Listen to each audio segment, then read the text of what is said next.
Hello, and in this video we are going to learn how to sum in Word. So you can see here that I have a list of all the product sales for a given week, and I want to do a quick sum of all the subtotals. Now when it comes to formula and calculations, the first thought that comes to our mind is Excel.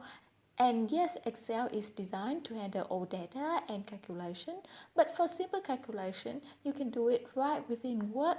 How do you do that? Well, quite simple actually. All you need to do is to go to Table Layout and select the last option here, which is Formulas. So when you click on the Formula option, you can already see that Word has already suggested us sum above, which is exactly what we want. So click OK. And there you go, 914. Yep, it looks legit. Now, a lot of you might be thinking, but I don't want to do a quick sum of all the rows above it. I want to do a quick sum of all the rows on the left or all the rows on the right. How do we do that? Now, suppose that these are the sales for week 1. And then the next column would be the sales volume for week 2. And then I'm just going to change some of the numbers around so that it looks more authentic. Alright, and now here we could need to do a quick subtotal. Okay, for this line we want it to be 100 plus 30, and then for the second line we want it to be 70 plus 45.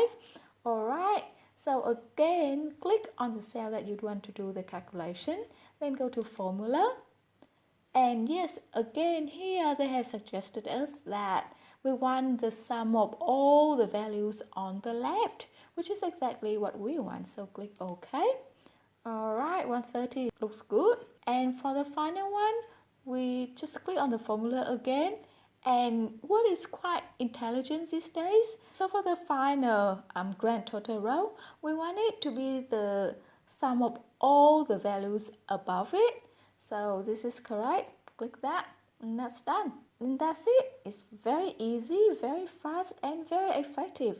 So I hope you found this video useful. That's it for now. Happy learning and see you in the next video.